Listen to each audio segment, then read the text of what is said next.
Sujatha madam కూడా వచ్చేసారు. ఏం మేడం సుజాత మేడం బాగున్నారా? బాగున్నా సార్, నమస్కారం సార్. అవును మేడం. స్టార్ట్ చేస్తాం అనుకుంటూ ఉంటాం. ఇంకా ఈరోజు నేను ఇది మీకు లింక్ పంపడం లేట్ అయిపోయింది. అది ఈరోజు అట్లా అయింది. సరే, గీతా పాఠం ఈరోజు 105 మొదలు పెట్టేస్తామా?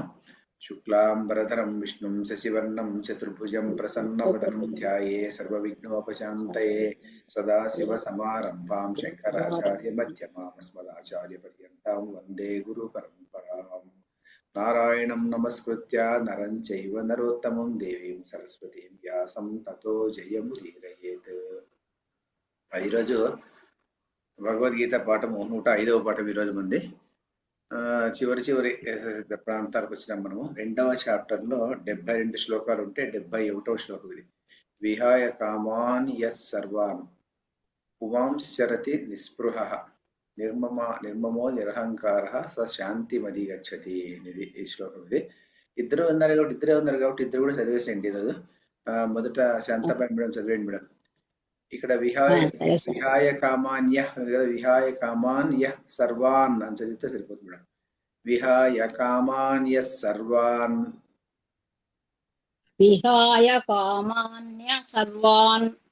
పుమాంశ్చరతి నిస్పృహ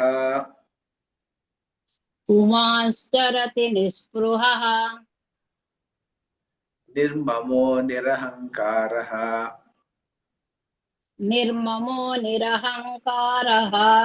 స శాంతిమధిగచ్చతి. అంతే మేడం. మీరు చదువుకోండి మేడం. సుజాత మేడం. విహాయ కామాన్ యః సర్వాన్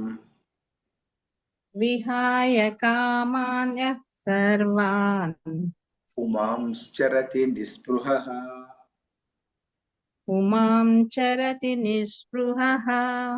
నిర్మమో నిరహంకారః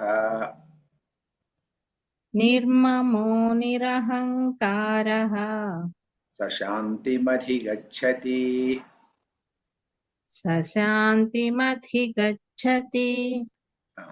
ఇది ఇప్పుడు మనకు ఈ శ్లోకము 71వ శ్లోకము ఆల్మోస్ట్ ఏం చెప్తారంటే 2వ చాప్టర్ లో చెప్పినటువంటి స్థితప్రజ్ఞ లక్షణాలన్నిటికీను ఒక సమన్వయం చేసి చివరిలో ఒక సంబరి ఇచ్చేటువంటిది. మనము ఇప్పుడు ఈ సంబరి అంటే ఏమిటంటే స్థితప్రజ్ఞ లక్షణాలు ఏమిటి అని అర్జునుడు అడిగినాడు కదా. అర్జునుడు కృష్ణుడితో అడిగినాడు, స్థితప్రజ్ఞుడు అంటే ఎవరు, అతని లక్షణాలు ఎలా ఉంటాయి అంటే. స్థితప్రజ్ఞ లక్షణాలను ఇప్పటి వరకు చెప్పుకుంటూ వచ్చినాం మనము. చెప్పుకుంటూ వచ్చిన తర్వాత ఇప్పుడు దీన్ని ఈ శ్లోకంలో ఏం చెప్తున్నాడంటే భగవంతుడు చెప్పిన దానికంతటికీ ఒక సమ్మరి అంటే చెప్పినవే మళ్ళీ ఇక్కడ కూడా చెప్తున్నాడు. అయితే చెప్పిన విషయాలన్నీ కలిపి ఒక సమ్మరీ లాగా చెప్తున్నాడు అనమాట. ఈ సమ్మరీ చెప్పడం అనేది శాస్త్రాల్లో వచ్చేటువంటి ఒక ప్రమాణ సిద్ధమైనటువంటి ఒక పరంపర. ఇప్పుడు సాధారణంగా మనం యూనివర్సిటీ థీసిస్ చూస్తుంటాం. యూనివర్సిటీ థీసిస్ చూస్తే ఎలా ఉంటుందంటే 1వ చాప్టర్ 2వ చాప్టర్ అంతా రాసిన తర్వాత చివరిలో లాస్ట్ చాప్టర్ ఏముంటుందంటే సమ్మరీ ఉంటుంది. అంటే ఇంతవరకు మేము ఏం చెప్పినామో ఇది ఇక్కడ చెప్పినాము అని చెప్పేసి దాంట్లో చెప్తారు. సమ్మరీ చెప్పినాడంటే థీసిస్ అయిపోయింది అని లెక్క.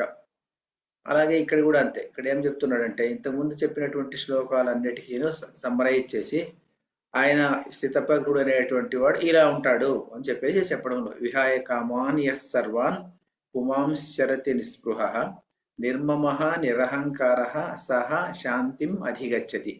విహాయ కామాన్ యః సర్వాన్ పుమాం చరతి నిస్పృహః నిర్మమః నిరహంకారః సహ శాంతిం అధిగచ్చతి.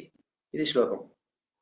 ఈ శ్లోకానికి శంకరాచార్యుడు అవతారిక రాస్తాడు. ఇంట్రొడక్షన్ ఏం రాస్తాడు అంటే చూడండి, యస్మాదేవం తస్మాత్ అని రాస్తాడు. అంతే. యస్మాదేవం తస్మాత్ అంటే ఎందువలన అంటే అందువలన అని అర్థం. అంతే. ఎందువలన అంటే అందువలన.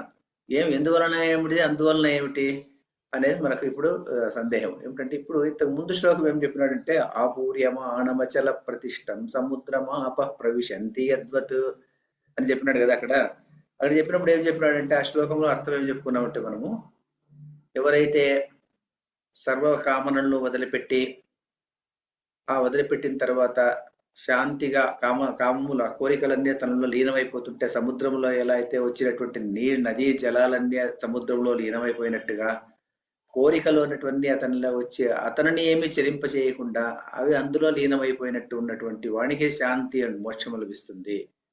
అలా కాకుండా కోరికలు ఉన్నటువంటి వానికి ఏమాత్రం కోరికలు ఉన్నటువంటి వానికి ఆ మోక్షం అన్నటువంటిది ఎంత మాత్రము రాదు. నా కామకామి అని చెప్తాడు కదా లాస్ట్ లో ఏం చెప్తాడంటే ఇష్టం సముద్రమాప ప్రవిశంతి తద్వత్ కామాయం ప్రవిశంతి సర్వే శాంతిమది శాంతి మాప్నోతి నా కామకామి అని చెప్తాడు.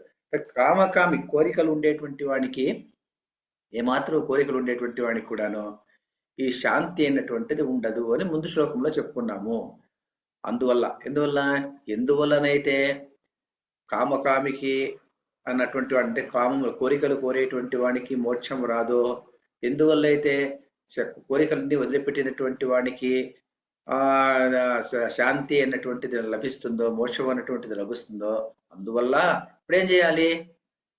ఎందుకైతే కోరికలు ఉన్నటువంటి వానికి మోక్షం రాదు, ఎందువల్ల అయితే మోక్షం రాదో వానికి, అందువల్ల వాడేం చేయాలి? విహాయ కామాన్ ఎస్ సర్వాన్ పుమాంసరతి నిస్పృహ.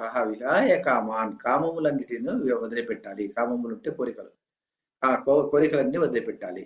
ఎవరు అంటే యహ పుమాం, ఏ వ్యక్తి అయితే, యహ పుమాన్ అంటే ఏ వ్యక్తి అయితే, ఇక్కడ విహాయ కామాన్ యహ్ సర్వాన్ పుమాం, ఈ పుమాం అనేది ఇక్కడ తీసుకోవాలి. పుమాం అంటే ఏ పురుషుడు, యహ అంటే యహ పుమాం ఏ పురుషుడు అయితే, పురుషుడు అంటే ఇక్కడ పురుషుడు స్త్రీ కూడా, ఏ వ్యక్తి అయితే యహ పుమాన్ సర్వాన్ కామాన్ అంటే అన్ని రకములైన కోరికలను విహాయ అంటే త్యజించి వదిలిపెట్టి, విహాయ కామాన్ యహ సర్వాన్ పుమాం చరతి నిస్పృహ.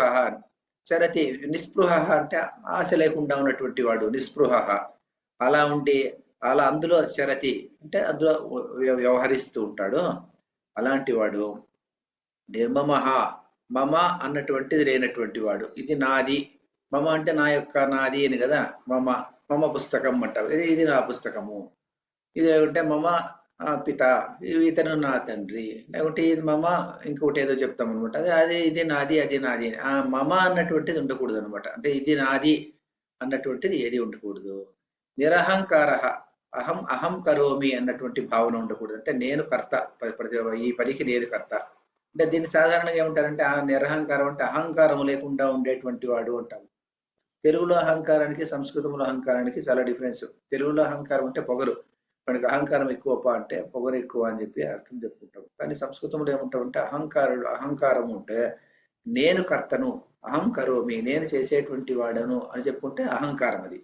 అంటే నేను దీనికి కర్తను, ఈ యజ్ఞానికి నేను కర్తను, నేను భోక్తను, దీని వచ్చేటువంటి ఫలితం నాకు లభిస్తుంది అనుకునేటువంటి వాడు అహంకారం ఉండేటువంటి వాడు. అంటే కర్తృత్వ భావన ఉన్నటువంటి వాడంతా, అంటే ఇంటి పని అంతా నా వల్లనే జరుగుతుంది, నేను ఉండబట్టే ఆఫీసులో పని జరుగుతుంది, నేను లేకపోతే ఆఫీసులో పని జరగదు, ఇలాంటి భావన ఎవరికి ఉంటుందో, కర్తృత్వ భావన ఏమేమి ఉంటుందో అలాంటి వాడు అహంకారం ఉంటాం అనమాట. అహంకార నిరహంకార ఎలాంటి అహంకారము లేనటువంటి వాడు సహా అతడు శాంతిం అంటే స్వర్గమును అంటే శాంతి, స్వర్గము లేకుంటే శాంతిని అధిగచ్చతి మోక్షాన్ని పొందుతాడు. సహా శాంతిం అధిగచ్చతి మోక్షాన్ని పొందుతాడు అని బ్రాడ్ అర్థం అనమాట. ఇక్కడ విహాయ కామాన్ అంటాడు. విహాయ కామాన్ అంటే కామములను వదిలిపెట్టు.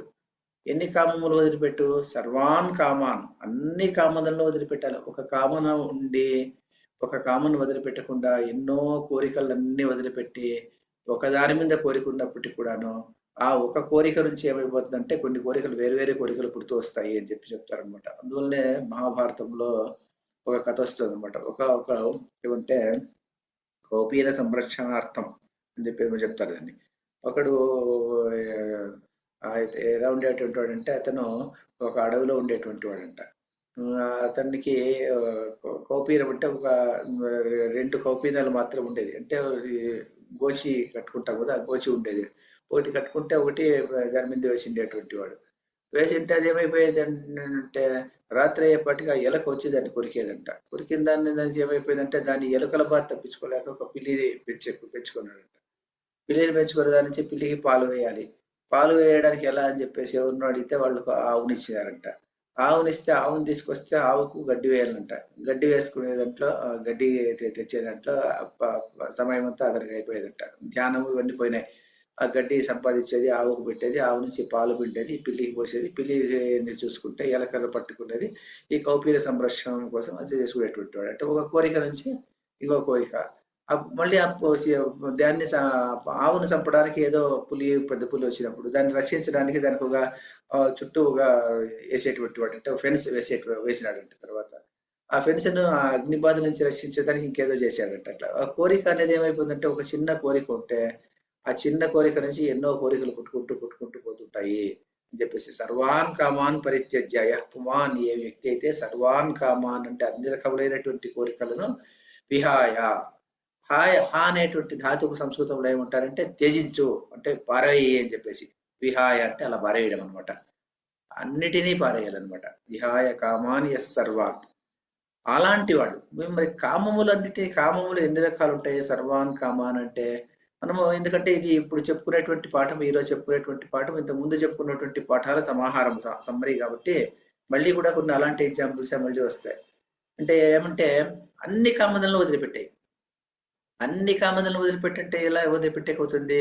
మరి ఏది అన్నిటిని వదిలిపెట్టేదానికి అవుతుందా? అలాంటి వాళ్ళు ఉంటారా? మరి నాది నిర్మమ అంటాడు, నిరహంకార అంటాడు, అంటే మమ అన్నే వద్దు, ఇది నాది అన్నే వద్దు, ఏది కూడా ఇది నాది అన్నే వద్దు అంటే, మరి ఇది నిరహంకార అంటే ఇది నేను చేసినాను అని చెప్పొద్దు అన్ని అని అలాంటి వ్యక్తులు ఎవరైనా ఉంటారా? అబ్బాయి ఇట్లాంటి పాఠం ఎక్కడైనా ఉంటుందా అని ఎవరైనా అనుకుంటారేమో అని చెప్పేసి ఏం చెప్తారంటే, దీనికి ఈ భగవద్గీత అన్నటువంటిది ఈ పాఠం ఎలా ఉంటుందంట అంటే, మనము ఈ పాఠం నిజంగా ప్రాక్టికల్ గా చేసేదానికి అవుతుందా అని అనుకునేదానికి బదులు, ఇది ఒక ముఖం ఉంటుంది. మన ముఖము ఏదో మనం అద్దంలో చూసుకున్నప్పుడు ముఖంలో ఏదో లోపం కనిపిస్తుంది మనకు. ముఖంలో లోపం కనిపించింది అని చెప్పేసి అద్దాన్ని సవరించడానికి వెళ్ళకూడదు మనము. అద్దం అలాగ ఉంచాలి. అద్దం అలాగ ఉంచి ముఖాన్ని సరి చేసుకునే ప్రయత్నం చేయాలి, కానీ అద్దాన్ని మీద దండయాత్ర చేసేదని మనం వెళ్ళకూడదు. అలాగే ఈ గీత అన్నటువంటిది అద్దము లాంటిది. అద్దము లాంటిది అంటే ఇది ఒక మనకి మనం ఎలా ఉన్నాము అనేది చూపిస్తుంటుంది అనమాట మనకు. అది చూపించేటువంటి సందర్భంలో మనం ఏం చేయాలి అంటే, మనము ఈ భగవద్గీత చెప్పినటువంటి ఈ భావాలకు మనం ఎంత దగ్గరలో ఉన్నాము, మన పరిస్థితి ఏమిటి అని మనం అర్థం చేసుకోవడానికి కోసం భగవద్గీతను చూసి దాన్ని చూడాలే కానీ, మరి భగవద్గీత చెప్పిందంతా అవుతుందా అని అనుకుంటే, అయ్యేటువంటి వాళ్ళు ఉన్నారు కదా. మరి అయ్యేటువంటి వాళ్ళు అలా వ్యవహరించినటువంటి వ్యక్తులు మనకు ఉన్నారు కదా, చాలా మంది ఉన్నారు. ఎందుకంటే నిన్న భారతం కథలో కూడాను ముద్గల మహర్షి కథ చెప్పుకున్నాం. ముద్గల మహర్షి కథ నిన్నను మనను రికార్డ్ చేశాం కానీ, ముద్గల మహర్షి కథలో అలాగే వస్తుంది. ఆ ముద్గలుడు ఉన్నటువంటి వాడు ఎలా బతికాడు అతను? ఆ కథలో చాలా విచిత్రమైనటువంటి జీవనం. శిలోవృత్తి ఉంచవృత్తితో బతికాడు అతను. శిలోవృత్తి అంటే ఏమిటి అంటే, చేన్లోకి వెళ్ళి కింద పడిపోయినటువంటి కంకులు, తర్వాత ధాన్యపు గింజలు ఏరుకునేసి రైతులు వదిలిపెట్టేసి వెళ్ళిపోయినటువంటివి. అంటే వాళ్ళు దాన్ని ఏరేదానికి వెళ్తే కూలీ ఖర్చులు ఎక్కువైపోతుంది. అలా చేసుకునేదానికి బదులు అలా వదిలేసి వెళ్ళిపోతారు వాళ్ళు. వెళ్ళిపోయిన తర్వాత ఆ గింజల్ని ఏరుకొని వచ్చి అతను 15 రోజులు భోజనం చేయకుండా ఉండి, కేవలం అమావాస్య కానీ పౌర్ణమి రోజు మాత్రమే భోజనం చేసి, అంటే 15 రోజులు ఉపవాసం ఉండి, ఆ రోజు ఆ వండిన వంటతో వడ్డించి దానం చేసి అతిథులకు భోజనం పెట్టి తర్వాత అతను తినేటువంటి వాడు అన్నటువంటి కథ మనము నిన్న మొన్న చెప్పుకున్నాము. సో అలాగా అలాంటి వాళ్ళు ఉంటారనమాట. ఎందుకంటే సర్వాన్ కామాన్ పరిత్యజ్య.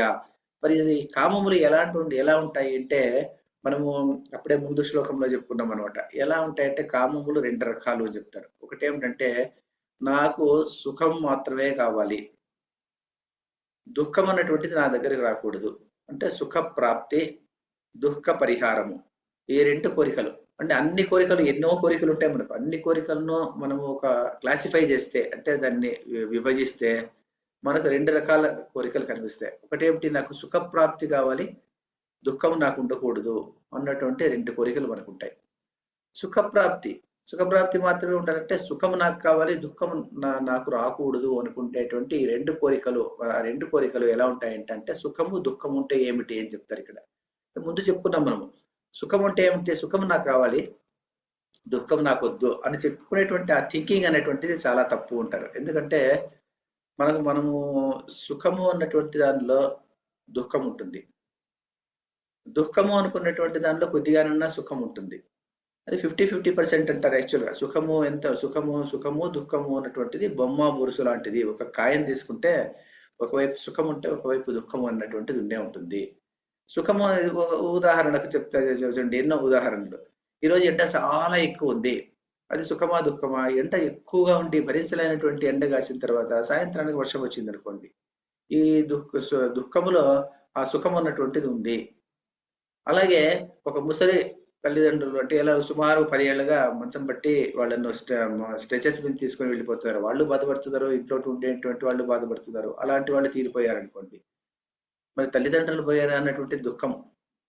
మరి అందులో కనీసం వాళ్ళకి అలాగా ముక్తి దొరికింది అన్నటువంటి సుఖం. అంటే ఇంట్లో అటువంటి వాళ్ళకు సుఖము, వాళ్ళకు దుఃఖం. అదే దుఃఖమా సుఖమా చెప్పలేమన్నమాట. సుమారుగా వెంటిలేటర్ లో ఉన్నటువంటి వాడు చనిపోయాడు అనుకోండి, వెంటిలేటర్ లో ఉండి ఆక్సిజన్ సపోర్ట్ మీద ఉన్నటువంటి వాడు సుమారు సంవత్సరం ఉన్నటువంటి వాడు అతను చనిపోయాడు అనుకోండి, మరి సుఖమా దుఃఖమా? ఆ దుఃఖము ఉంది, అది వెళ్ళిపోయాడు అనేటువంటి దుఃఖము ఉంది, అందులో సుఖమును ఉంది. సుఖంలో దుఃఖం ఉంది, దుఃఖంలో సుఖం ఉంది. అలాగే ప్రతిది ఏదైనా తీసుకోండి, ఏదైనా దుఃఖము చాలా కష్టపడి చేసేసిన తర్వాత ఒక ఫలితం వచ్చింది అనుకోండి, ఫలితం వస్తే సుఖం అనుకోండి, సుఖముది. గొప్ప సుఖములో కూడాను దుఃఖం అన్నటువంటిది ఉంటుంది అన్నమాట. సుఖములో దుఃఖం ఉంటుంది, దుఃఖములో సుఖం ఉంటుంది.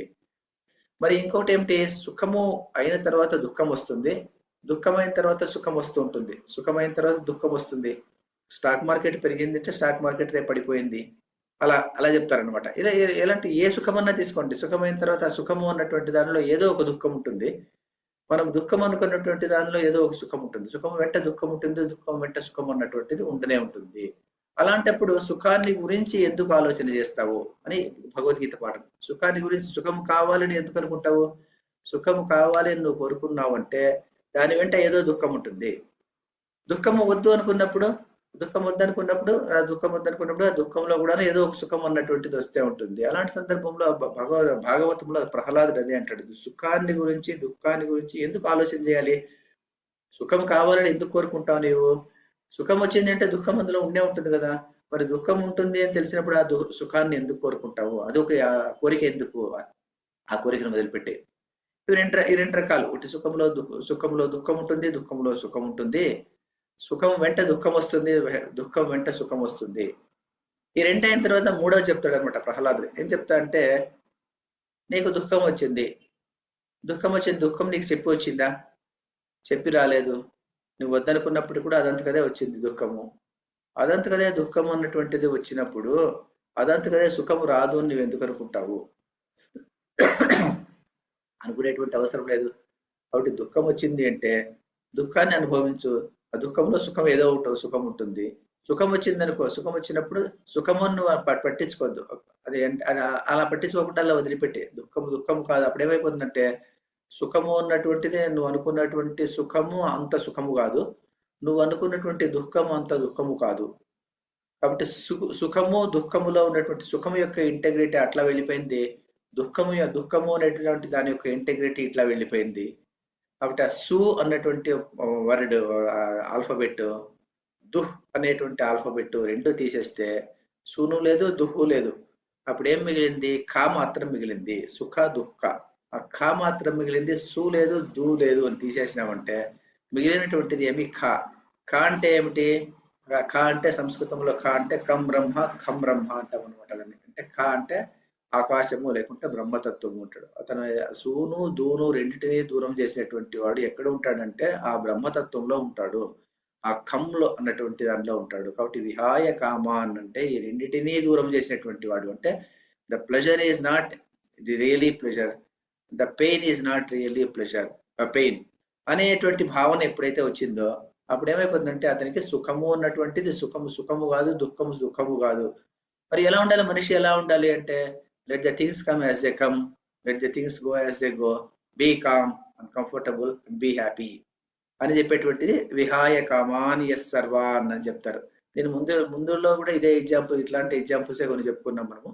కానీ సమ్మరీలో మళ్ళీ శ్రీకృష్ణ పరమాత్మ అదే చెప్తున్నాడు, విహాయ కామాన్ యహ పుమాన్ సర్వాన్ కామాన్. సర్వాన్ కామాన్, అన్ని కామనలను వదిలిపెట్టేసేయి. అంటే దుఃఖము అన్నటువంటి దుఃఖము వద్దు అన్నటువంటి కామన వద్దు, సుఖము కావాలి అన్నటువంటి కామన వద్దు.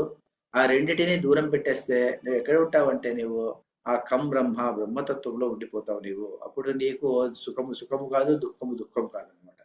వచ్చినటువంటి దాన్ని ఎలా వచ్చిందో అలా నీవు ఆ దాన్ని కోరుకునేది వద్దు ఏమొద్దు. అలా వచ్చింది అనుభవిస్తూ ఉండు, ఎంజాయ్ ఇట్ అంతే. ఏది వచ్చినప్పటికి కూడాను నీవు ఎంజాయ్ ఇట్. అందుకోసం చాలా కొన్ని పాటలు మన సముద్రాల సీనియర్ రాసినటువంటి పాటల్లో కొన్ని పాటలే ఉన్నాయి.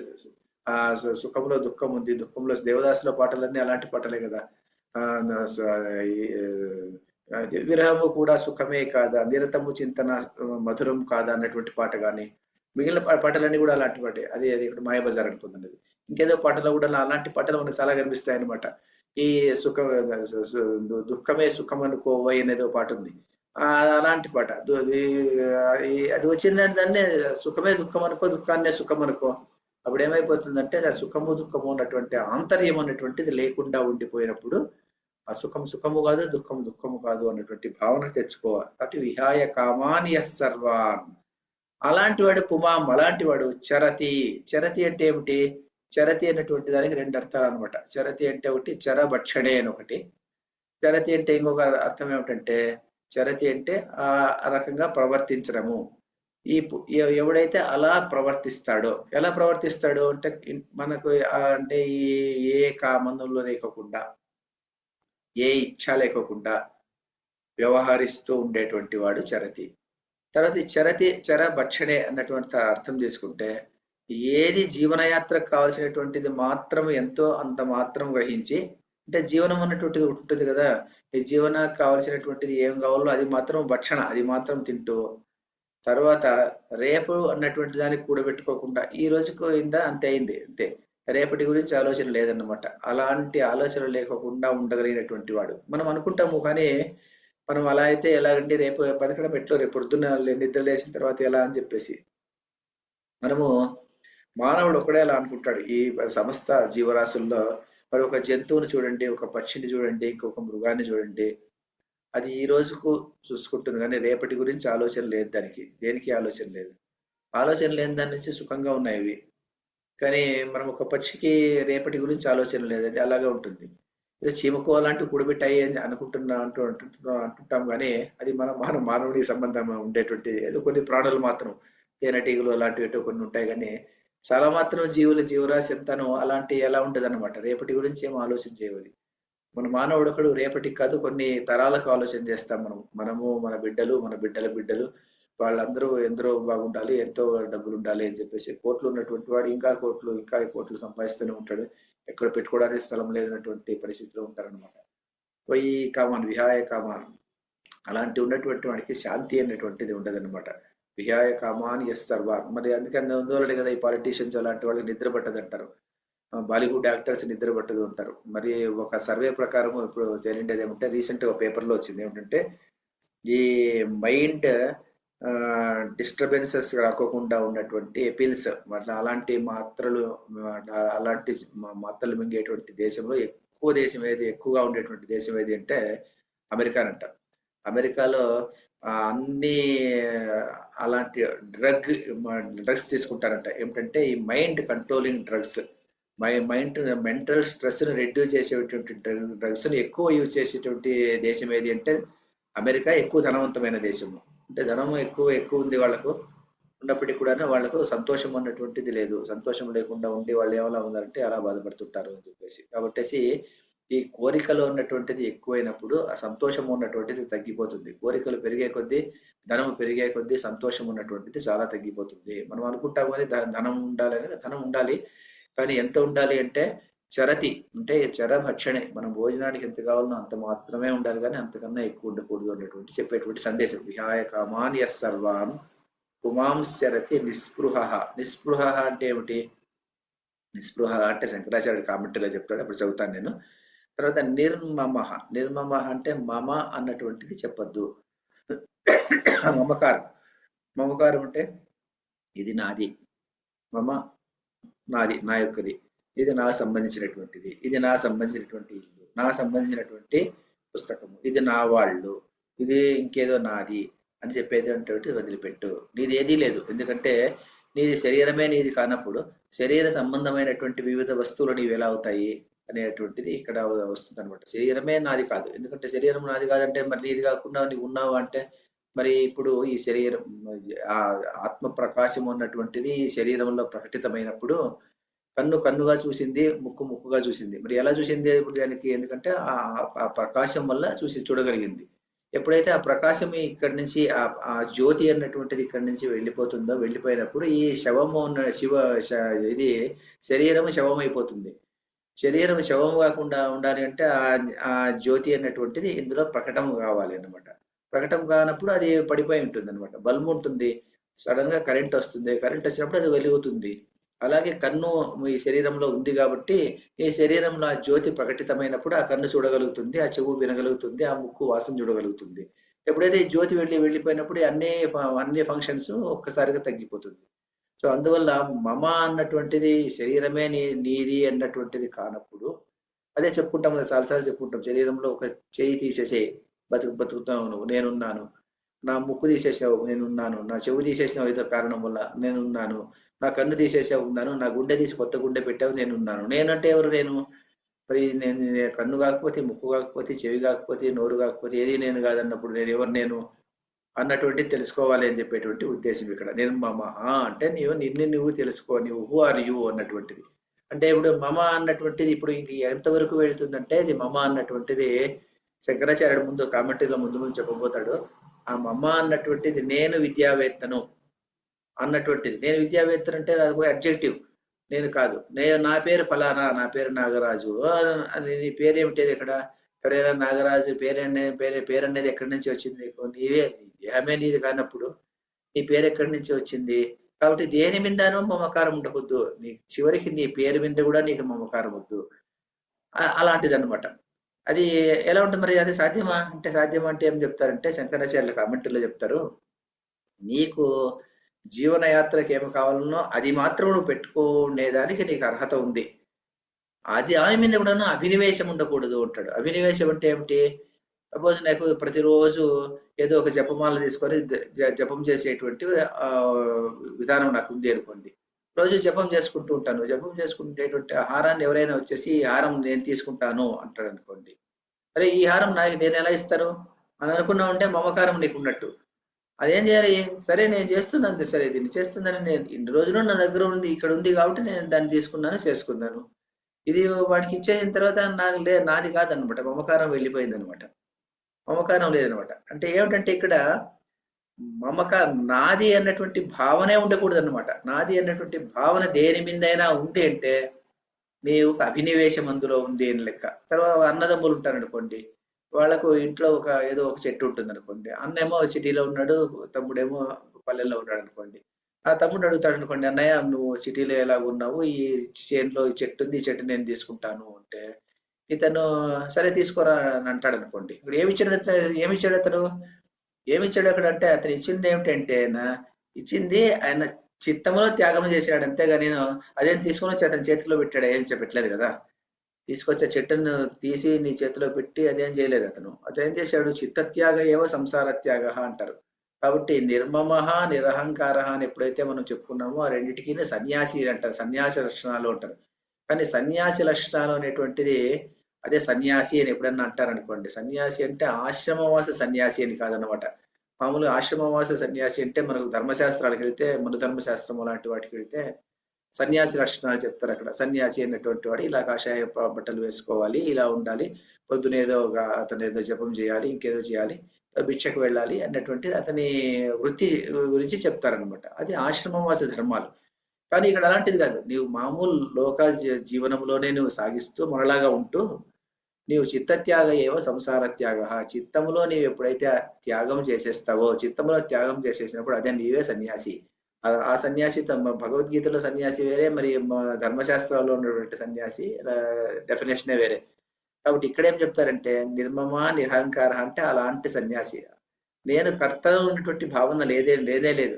ముందు శ్లోకాల్లో, చాలా శ్లోకాలలో వస్తుంది కర్త ఏమంటే ఏది ఇది నేను చేస్తున్నాను అన్నటువంటి భావన ఎప్పుడూ ఉండకూడదు అతనికి. నా వల్లే జరిగింది అన్నటువంటి భావన ఉండకూడదు. నిర్మమ ఇది నాది అన్నటువంటి భావన ఉండకూడదు. నా పేరు, నా ఊరు, నా విద్వత్తు ఇదంతా ఏది లేదనమాట. ఆ నిర్మమ నిరహంకార అలాంటిగా ఉండేటువంటి వాడికి శాంతిమది గచ్చతి, అలాంటి వాడు మోక్షాన్ని పొందుతాడు. బ్రాడ్గా శంకరాచార్యని ఇది కూడా చూస్తాము.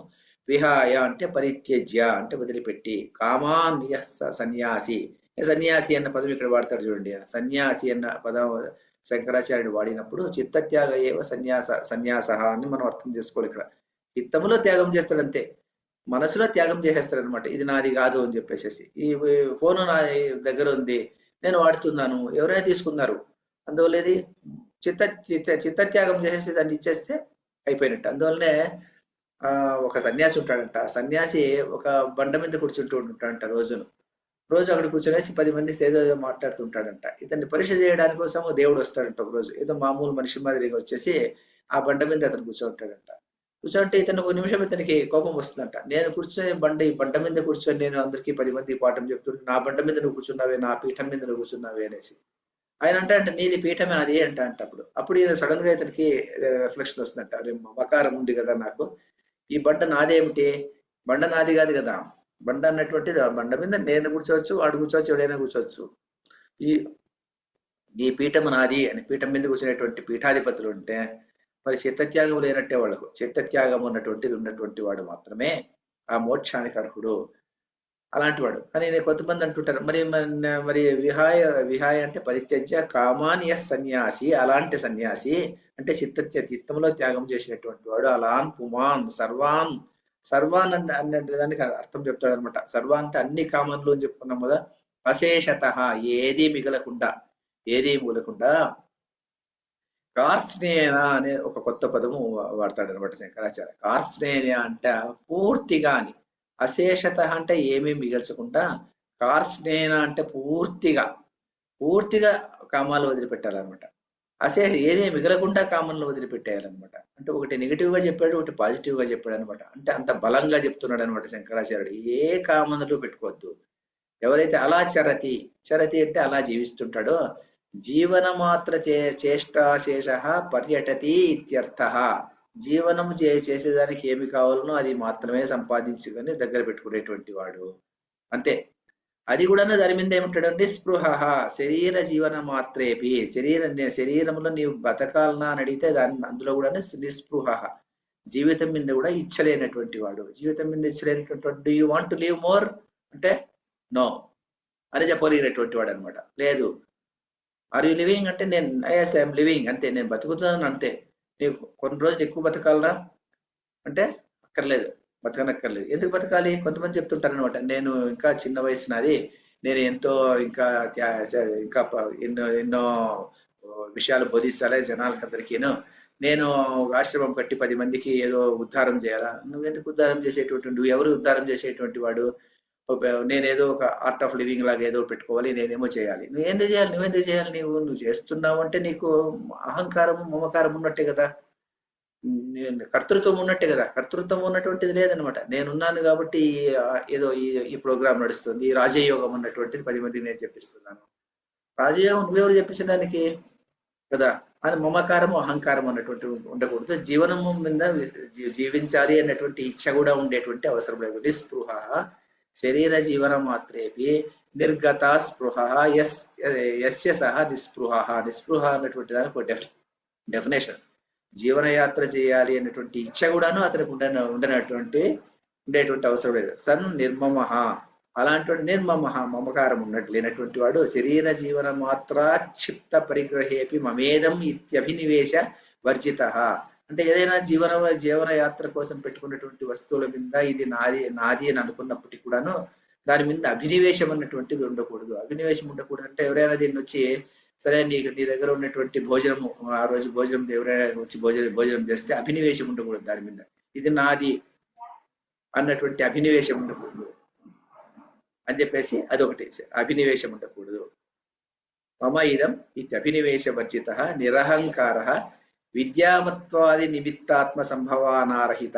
నేను విద్యావేత్త అన్నటువంటి దాని భావన కూడా ఉండకూడదు అన్నటువంటి భావన కూడా ఉండకూడదు. ఒక నిమిషం మాత్రమే ఉంది, బ్రాడ్గా అర్థం ఇది. ఏమన్నా మిగిలింటే మళ్ళీ క్లాస్లో చెప్పుకుంటాం మనము. జస్ట్ ఒక నిమిషం కూడా లేదు, తక్కువైపోయింది. సరే, ఇక లాస్ట్ లైన్ కొద్దిగా మళ్ళీ నెక్స్ట్ పాఠంలో చెప్పుకుందాం మనము. ఇప్పటికీ మనము ముగిద్దాం అయితేనా, ఎందుకంటే అయిపోయింది, అదే అయిపోతుంది.